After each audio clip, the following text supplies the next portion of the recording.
ಕುಮಟಾ ತಾಲೂಕಾ ಸಾರ್ವಜನಿಕ ಆಸ್ಪತ್ರೆಯ ಪಕ್ಕದಲ್ಲಿ ಉತ್ತರ ಕನ್ನಡ ಜಿಲ್ಲೆಯಲ್ಲಿಯೇ ಮೊದಲ ಟ್ರಾಮಾ ಸೆಂಟರ್ ನಿರ್ಮಾಣವಾಗಿದೆ. ಇದರ ಉದ್ಘಾಟನಾ ಸಮಾರಂಭ ಇದೇ ಜುಲೈ 21ರ ಮಂಗಳವಾರ ನಡೆಯಲಿದೆ.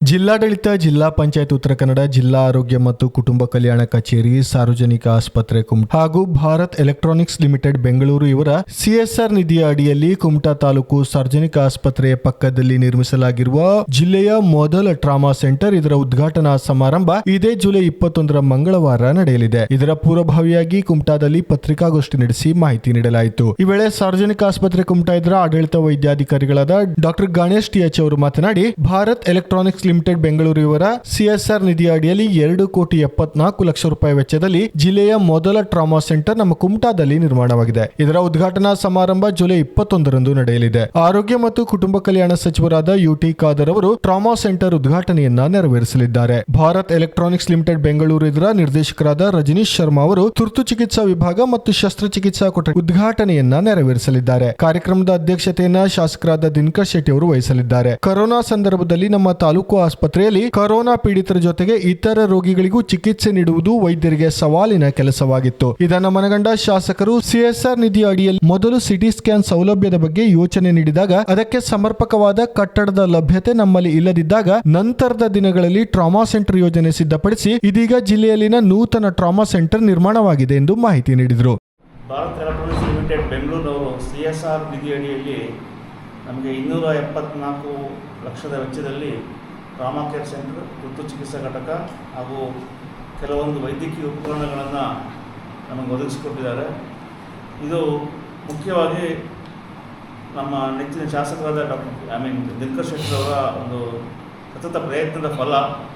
ಇದು ನಾಡಿದ್ದು ಲೋಕಾರ್ಪಣೆಗೊಳ್ಳಲಿದೆ. ಮಾನ್ಯ ಆರೋಗ್ಯ ಸಚಿವರು ಬಂದು ಇದನ್ನು ಉದ್ಘಾಟನೆ ಯುಟಿ ಖಾದರ್ ಸರ್ ಅವರು ಬಂದು ಉದ್ಘಾಟನೆಗೊಳಿಸಲಿದ್ದಾರೆ. ಇಲ್ಲಿ ಮುಖ್ಯವಾಗಿ ಇದ್ರದ್ದು ಕಾನ್ಸೆಪ್ಟ್ ಶುರುವಾಗಿದ್ದು ಸಿಎಸ್ಆರ್ ಅಡಿಯಲ್ಲಿ ತರಬೇಕು ಅನ್ನೋದು ಮಾನ್ಯ ಶಾಸಕರಿಗೆ 2022 ಕೋವಿಡ್ ನಂತರ ದಿನಗಳಲ್ಲಿ ಇದು ಒಂದು ಅವರ ಏನಾದರೂ ಸಿಎಸ್ಆರ್ ತರಬೇಕು ಅನ್ನೋದೊಂದು ಕನಸಿತ್ತು. ಮುಖ್ಯವಾಗಿ ಮೊದಲು ಸಿಟಿ ಸ್ಕ್ಯಾನ್ ತರೋಣ ಅಂತ ಒಂದು ಪ್ಲ್ಯಾನ್ ಮಾಡಿದರು.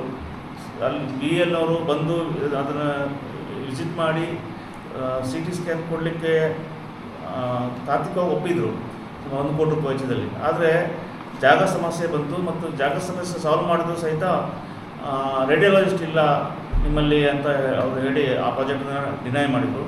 ಮತ್ತು ಯಾರು ಶಾಸಕರ ಒತ್ತಾಯದ ಮೇರೆಗೆ ಇದನ್ನು ಏನಾದರೂ ಒಂದು ಪ್ರಾಜೆಕ್ಟ್ ಕುಮಟಾ ಕೊಡ್ತೀವಿ ಅಂತ ಅವ್ರ ತಲೆಯಲ್ಲಿ ಇತ್ತು. ಅವರು ಅದನ್ನು ಈಡೇರಿಸ್ತೀವಿ ಅಂತ ಹೇಳಿದ್ರು. ನೀವು ಬೇರೆ ಏನಾದರೂ ಪ್ರಾಜೆಕ್ಟ್ ನಮಗೆ ಪ್ರಪೋಸಲ್ ಕೊಡಿ ಅಂತ ಹೇಳಿದರು. ಆವಾಗ ನಾವು ಡಿಸ್ಕಸ್ ಮಾಡಿ ಸರ್ ಜೊತೆ ನಮಗೆ ಕೋವಿಡ್ ಟೈಮಲ್ಲಿ ತುರ್ತು ಚಿಕಿತ್ಸಾ ಘಟಕದಲ್ಲಿ ಭಾಳ ಸಮಸ್ಯೆ ಇತ್ತು. ಬರೀ 3 ಬೆಡ್ ಇತ್ತು. 1 ಬೆಡ್ಡಲ್ಲಿ ಕೋವಿಡ್ ಕೇಸ್ ಅಡ್ಮಿಟ್ ಆದಾಗ ಇನ್ನೊಂದು ಬೆಡ್ಡಲ್ಲಿ ನಾನ್ ಕೋವಿಡ್ ಕೇಸ್ ಅಕ್ಕಪಕ್ಕನೇ ಇರ್ತಾಯಿದ್ವು. ಭಾಳ ಸಮಸ್ಯೆ ಆಗ್ತಾಯಿತ್ತು. ನಮ್ಮ ಸಿಬ್ಬಂದಿಗಳಿಗೂ ಡಾಕ್ಟ್ರಿಗೂ ಸಮಸ್ಯೆ ಆಗ್ತಾಯಿತ್ತು. ಅದನ್ನು ಮನೆಗೊಂಡು ಕ್ಯಾಶುಯಾಲಿಟಿ ಎಕ್ಸ್ಪ್ಯಾನ್ಷನ್ ಮಾಡಬೇಕು, 7 ಬೆಡ್ ಕ್ಯಾಶುಯಾಲಿಟಿ ಮಾಡೋಣ ಅಂತ ಸರ್ ತೀರ್ಮಾನ ಮಾಡಿದರು. ಅದ್ರ ಜೊತೆಗೆ ಟ್ರಾಮಾ ಕೇರ್ ಸೆಂಟರ್ನು ಮಾಡೋಣ. ಈ ಭಾಗದಲ್ಲಿ ಎಲ್ಲೂ ಟ್ರಾಮಾ ಕೇರ್ ಸೆಂಟರ್ ಇಲ್ಲ. ಉತ್ತರ ಕನ್ನಡ ಜಿಲ್ಲೆಯಲ್ಲೇ ಟ್ರಾಮಾ ಕೇರ್ ಸೆಂಟರ್ ಅನ್ನೋದಿಲ್ಲ. ಇದೊಂದು ಟ್ರಾಮಾ ಕೇರ್ ಸೆಂಟರ್ ತಂದರೆ ಇದೊಂದು ವಿಶೇಷ ಒಂದು ಪ್ರಯತ್ನ ಆಗ್ತದೆ. ಮತ್ತು ಎಲ್ಲಕ್ಕಿಂತ ಮುಖ್ಯವಾಗಿ ಕುಮಟಾ ಮಧ್ಯವರ್ತಿ ಸ್ಥಳ ಆಗಿರೋದ್ರಿಂದ ಮತ್ತು ಶಾಸಕರಾದ ದಿನಕರ್ ಶೆಟ್ಟಿ ಅವರು ಮಾತನಾಡಿ, ಭಾರತ್ ಎಲೆಕ್ಟ್ರಾನಿಕ್ಸ್ ಲಿಮಿಟೆಡ್ ಬೆಂಗಳೂರು ಇವರ ಸಿಎಸ್ಆರ್ ನಿಧಿಯ ಅಡಿಯಲ್ಲಿ 2,74,00,000 ವೆಚ್ಚದಲ್ಲಿ ಜಿಲ್ಲೆಯ ಮೊದಲ ಟ್ರಾಮಾ ಸೆಂಟರ್ ನಮ್ಮ ಕುಮಟಾದಲ್ಲಿ ನಿರ್ಮಾಣವಾಗಿದೆ. ಇದರ ಹಿಂದೆ ನಮ್ಮ ಬಿಜೆಪಿ ಪಕ್ಷ ಅಧಿಕಾರದ ಸಂದರ್ಭದಲ್ಲಿ ಬಸವರಾಜ ಬೊಮ್ಮಾಯಿ ಅವರು ಮುಖ್ಯಮಂತ್ರಿಗಳಾಗಿದ್ದ ಸಂದರ್ಭದಲ್ಲಿ ಈ ಟ್ರಾಮಾ ಸೆಂಟರ್ಗೆ ಮಂಜೂರಿಯನ್ನ ನೀಡಿದ್ರು. ಇದರ ಫಲವಾಗಿ ಇಂದು ನಮ್ಮ ಕುಮಟಾದಲ್ಲಿ ಜಿಲ್ಲೆಯ ಮೊದಲ ಟ್ರಾಮಾ ಸೆಂಟರ್ ನಿರ್ಮಾಣವಾಗಿದೆ ಎಂದು ಮಾಹಿತಿ ನೀಡಿದರು. ನಮ್ಮ ಪಕ್ಷ ಅಧಿಕಾರದಲ್ಲಿತ್ತು. ಮಾನ್ಯ ಬಸವರಾಜ ಬೊಮ್ಮಾಯಿಯವರು ಮುಖ್ಯಮಂತ್ರಿ ಇದ್ದರು. ಅದು ಸಂದರ್ಭ ಅವರು ಇದನ್ನು ಮಂಜೂರಿ ಕೊಟ್ಟರು. ಮಂಜೂರಿ ಕೊಡದೇ ಇದ್ದರೆ ಇವತ್ತು ನಮಗೆ ಟ್ರಾಮಾ ಸೆಂಟ್ರಿಗೆ ಸರ್ಕಾರದಿಂದ ಯಾವುದೇ ಡಾಕ್ಟ್ರ್ ಆಗಲಿ ಮತ್ತು ಯಾವುದೂ ಸ್ಟಾಫು ಸಿಗ್ತಾ ಇರಲಿಲ್ಲ. ಅವರು ಆ ಸಂದರ್ಭದಲ್ಲಿ ಮಂಜೂರಿ ಪತ್ರ ಹೆಲ್ತ್ ಮಿನಿಸ್ಟರ್ ಸುಧಾಕರ್ ಆದರೆ ಬೊಮ್ಮಾಯಿಯವರು ಇದ್ರ ಬಗ್ಗೆ ಮಂಜೂರಿ ಕೊಟ್ಟಿದ್ದರು.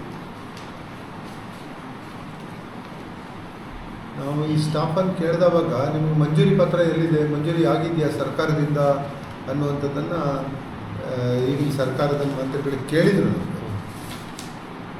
ಅವಾಗ ಮಂಜೂರಿ ಆಗದೆ ಹೋದರೆ ಇದು ಆಗೋದಿಲ್ಲ. ಆಗೋದಿಲ್ಲ. ಅಂದ್ರೆ ಈ ಬಿಲ್ಡಿಂಗ್ ಆಗ್ತಿತ್ತು. ಬಿಲ್ಡಿಂಗ್ ಇದು ಡಾಕ್ಟರ್ ಎಲ್ಲ ಸಿಗ್ತಾ ಇದ್ರು. Yes sir. ಶಶಿಭೂಷಣ್ ಅಂತ ಅಲ್ಲಿ ಏನಿದ್ದಾರೆ ಅವರು BGM CSR. ECM CSR BM Bharat Electronics ಲಿಮಿಟೆಡ್ನಲ್ಲಿ ಶಶಿಭೂಷಣ್ ಅಂತ ಅವರು ನಮ್ಮ ಜಿಲ್ಲೆಯ ಅಳಿಯ ಅವರು ಸಿರ್ಸಿ ಆ ಕಡೆ ಮಂಚಿಕೇರಿ ಅವರ ಒಂದು ಫೋರ್ಸ್ ಅವರ ಒಂದು ಸಹಕಾರ ಭಾಳ ಅವರಿಗೆ ಜೊತೆಯಾಗಿ ನಿಂತವರು ನಮ್ಮ ಬಾಡದ ಅಂತ ನಾಯಕರು ಹನುಮಂತ ನಾಯ್ಕ. ಅದೇ ಇದರಲ್ಲಿ ಕಂಪನಿಯಲ್ಲಿ ಕಾರ್ಯನಿರ್ವಹಿಸ್ತಾ ಇರುವಂಥ ಹನುಮಂತ ನಾಯ್ಕರು ಅವರು ಸ್ವಲ್ಪ ಅದರ ಬಗ್ಗೆ ಹೆಚ್ಚು ಒತ್ತಾಯ ಮಾಡಿ ಶಶಿಭೂಷಣ್ ಅವರಿಗೆ ಹೇಳಿ ಶಶಿಭೂಷಣ್ ಬಹಳ ಪ್ರಯತ್ನ ಮಾಡಿ ಇದನ್ನು ಕೊಡಿಸೋದ್ರಲ್ಲಿ ಪ್ರಮುಖ ಪಾತ್ರ ಅವ್ರದ್ದು. ವಿಸ್ಮಯ ನ್ಯೂಸ್, ದೀಪೇಶ್ ನಾಯ್ಕ್, ಕುಮಟಾ.